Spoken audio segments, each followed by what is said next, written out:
Mais qu'est-ce qui se passe au Moyen-Orient ? Ça fait plusieurs mois qu'on voit dans l'actualité des images de conflits entre plusieurs pays, avec notamment Israël, l'Iran et la Palestine. Aujourd'hui, on prend de la hauteur pour comprendre sur une carte pourquoi le Moyen-Orient est devenu un enfer sur Terre. C'est tout de suite dans Radar.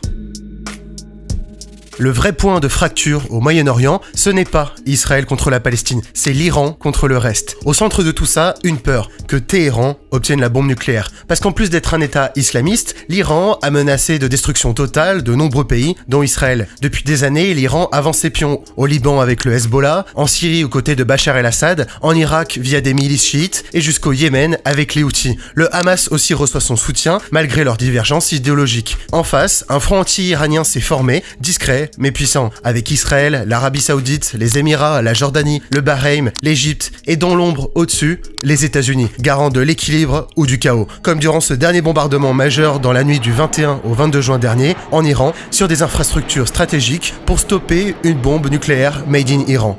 La Palestine, là-dedans, est reléguée au second plan, instrumentalisée par certains, oubliée par d'autres. Le conflit israélo-palestinien reste sanglant, dramatique, mais il n'est plus au centre du jeu. Au milieu de tout ça, des acteurs autonomes alimentent cette instabilité dans la région, avec l'État islamique, affaibli mais toujours dangereux, le Hezbollah, bras armé de l'Iran au Liban, le Hamas enfermé dans Gaza en guerre contre Israël et rivé à son rival palestinien. Ce millefeuille d'alliances, de conflits et d'interventions étrangères repose autant sur l'histoire que sur les enjeux stratégiques actuels. Parce que derrière cette carte, ce sont des millions de vies brisées. Et au-delà des armes, c'est une bataille idéologique, économique et religieuse qui condamne des générations entières à la misère face à des intérêts géopolitiques sordides. Le Moyen-Orient a toujours été le triste terrain de jeu de ces puissances. C'est toujours plus simple de s'allier chez les autres et de laisser les autres ranger. Cette instabilité est aussi due à la jeunesse de ces pays. Contrairement à nos vieux pays européens, dites-vous qu'il y a 150 ans, le Moyen-Orient, ça ressemblait à ça.